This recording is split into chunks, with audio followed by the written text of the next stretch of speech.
Welcome to Resilience and Resolve with Lance Drury. Welcome back to Resilience and Resolve. We're tackling a sensitive question. Can tax debt be eliminated through bankruptcy? I'm ever back here with Lance Drury, and we'll break down the rules, exceptions, and timings. How you doing all the way in Nashville, Lance? I'm doing great. Had a great drive yesterday all the way to Nashville. Lots of traffic, though, but it was Father's Day, so I'm sure there were a lot of people on the road. Absolutely. Let's get down to it. So right off the bat, can tax debt ever be wiped out through bankruptcy? There can be, but there's only one type of tax generally that's subject to that. You cannot get payroll tax discharged in bankruptcy. You can't get trust fund discharged in bankruptcy, but under certain circumstances, you can have your personal income tax discharged in bankruptcy. The tax has to be more than 3 years old. It has to be on file for X number of days. I can't remember if the return had to be filed at least 240 days before that to happen. So there are some specific rules. The biggest is the tax has to be more than 3 years old. So if you've had 10 years where you haven't paid your taxes to Uncle Sam, you can get a lot of that discharged, but not all of it you're going to get discharged in bankruptcy. Does it matter? I know does which any chapter matter? You know how you file, or is it bankruptcy in this case? No, you got to file Chapter 7 bankruptcy for the discharge. You can also at times get a payment plan under Chapter 13 for back taxes. And sometimes the bankruptcy trustees will be more generous than if you go through the normal IRS process. You may have to pay less because there are certain types of expenses that I think a bankruptcy type judge would accept that the IRS probably wouldn't. There's limitations on some expenses with the IRS. I referred somebody to bankruptcy not too long ago, but it wasn't successful. So now they've hired me for a resolution to get rid of their tax burden and to get them set up on a plan that they can afford to live with. What about time requirements? Do they make certain tax debt eligible for discharge? Does that matter at all? Yeah, it has to be more than 3 years old, like I said. Mm-hmm. So if you've got, let's say, income tax debt, it's now 2025. So 2021 would be eligible if you filed now because that would have been due in April of 22. And I've got to tell you, here's what you have to watch out on. I had a guy several years ago now, and he went to a bankruptcy attorney, and they filed in bankruptcy court, and they got some of it discharged, but $250,000 they did not get discharged because he asked for an extension on the filing of his return from April till October. They file in September, a month before the 3 years was up. And the guy lost out on $250,000, had to hire me to get him a resolution because they had filed too early. Now, he claims he told them, but, I don't know if they brought it up or not. But they should have at least inquired and found out, well, did you ask for an extension? Or they should have gotten a power of attorney from the IRS so they could go in and verify all this before they filed the petition in bankruptcy. So there's a lot of bankruptcy attorneys, and they're very good at what they do, but they don't know a lot about the dischargeability of taxes in bankruptcy. A lot of them just tell their clients, you can never get taxes discharged in bankruptcy, which is not true, but it is limited. It is limited. Like I said, you'll never get payroll tax discharged. You'll never get trust fund civil penalty discharge.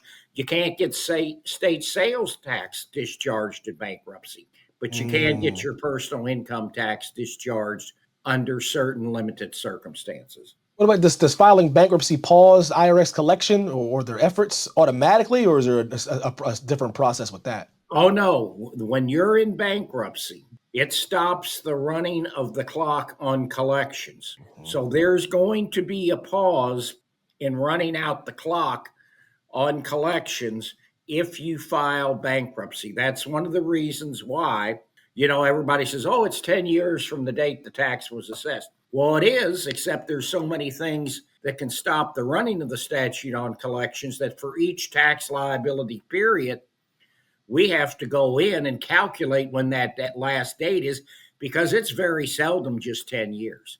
Collection due process hearing stops the running of the statute of collection. Bankruptcy stops the running.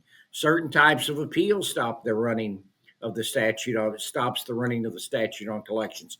So we have to calculate for each year what that year is. And guess what? We sometimes have problems with the IRS over when the clock expires. We got one now. We think it ran out already.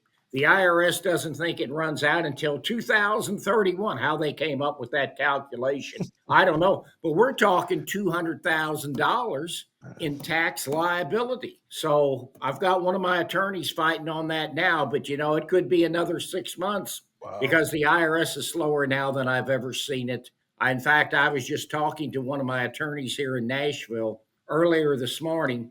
He has a case in U.S. tax court that's been there since 2022. And the reason is, and this has happened a lot now, they're switching their appeals officers. I just had an equivalency hearing. We had three times set for the equivalency hearing because they kept changing the appeals officer who was going to conduct the hearing, which was fine with me because my guy owes about $90,000.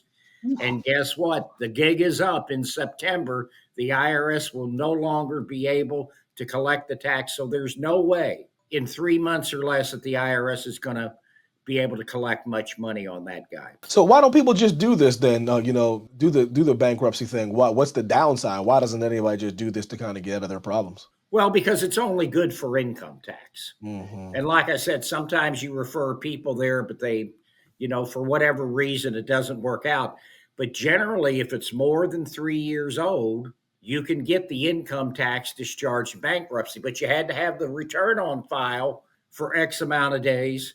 You can't have any fraud. You're not going to get anything discharged in bankruptcy if it was somehow fraudulent on your part.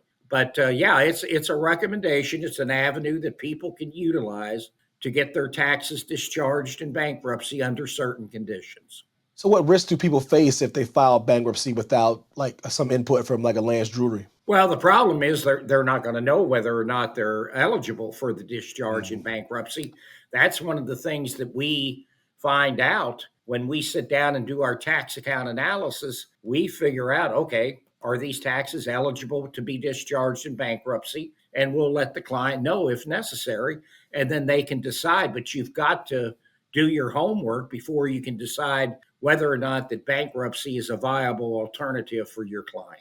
Now, like we said earlier, the downside is the clock stops on collections. So if you got somebody where the clock's going to run out on collections in 6 months to a year, you might want to think twice about filing for bankruptcy. Is that something you would suggest to a client, though? If let's say they came in and they didn't know what they would do, is that something you would present to them, or would you have a different suggestion? How would that even come up? Or is it something that you would wait for them to kind of broach the subject on, or you would just kind of talk? No, we would talk to them about it if we thought that it was a viable alternative. But again, we have to go through and make sure. You can't always tell in the initial consult if they're going to be a good candidate or not. We have to do our own independent investigation. And here's why. 50% of the time we talk to people during the initial consult, and 50% of them have their situation absolutely correct, 100% correct. But the other half of the time, they know something that's going on with their case, but they don't know all of it because the IRS makes this so confusing, so complicated, that the average individual doesn't always know what their situation is. For example, they think they filed all their tax returns. Well, we go in, we find out, well, no, they're not. Now, they may have filed them, but guess what? Then I asked, did you send them in by certified mail? No, I didn't do that. Well, the post office could have lost it. The IRS could have lost it. And as I think I've said before, when the pandemic went on, they had 5 million tax returns sitting outside their facility when they came back to work after a couple months. Well, I don't have much doubt that some of those employees were so frustrated with the amount of the returns, they probably intentionally destroyed some of those returns. So, you got to do your homework first. And so a lot of times we don't know what the answer is in the initial consult because we have to go in and see what's going on with the IRS. And that's one of the things that people, tax returns, their liability. Some people come and say, oh, I owe $30,000. Oh, no, it's 70, it's 80. Or they get the returns prepared and filed and they say, oh, my liability's $70,000. And I said, oh, no, it's not. We haven't even begun to talk about penalties and interest. And the biggest penalty, if they haven't filed for years, the failure to file penalty is 5% a month of the raw tax for the first 5 months that it's late. It maxes out at 25%. So if you got $70,000 in tax liability, you're talking about $17,500 just in the failure to file penalty. And we haven't even begun to talk about failure to pay penalties or interest. Can you, for sidebar question, can you explain to the people what the importance of certified mail is in these kind of cases when you're dealing with tax and you're dealing with tax resolution? Why would that certified mail kind of be beneficial as opposed to just sending it regular in the mail? Why should they go that extra step? Because you don't have any proof then that the IRS accepted it, and you can track it then because the only part of the government that's as bad as the IRS now is the post office. And so the post office loses stuff. I've never seen the Postal Service as bad as it is now, and that's been since the pandemic. And in fact, I had a gentleman mail me a huge check from Illinois about an hour or so from my St. Genevieve office. It took more than a month to get there. I've had other clients, the checks were returned because the post office destroyed the checks.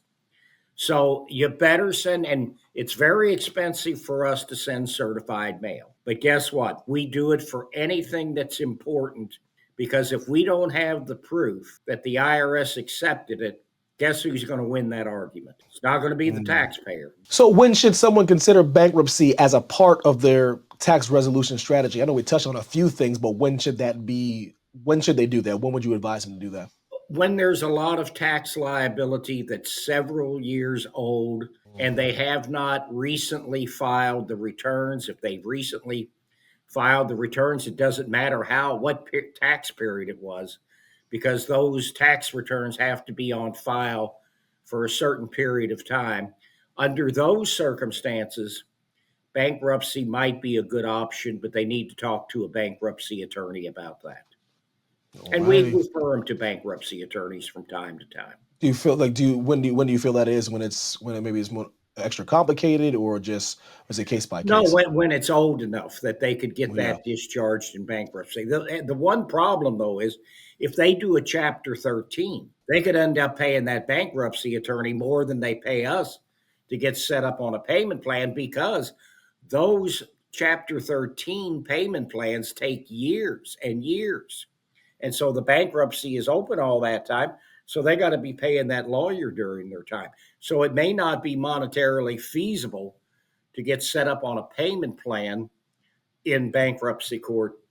But certainly it would be if you're going to get it completely discharged, because those Chapter 7 cases take a lot less time than a Chapter 13 case.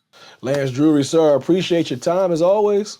Well, happy to be here again, Evan. But in a new venue, Nashville. In a new venue. I know we got a different backdrop, different state. And I'm even wearing a suit today.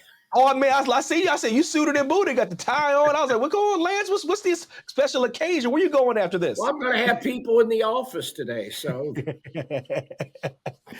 Thank you all for joining us. Bankruptcy isn't a quick fix, but it can be part of a broader strategy. Visit lancedrurylaw.com to explore your options. Thank you all for watching. Thanks for watching. Be sure to hit that like and subscribe button and leave us a review in the comments.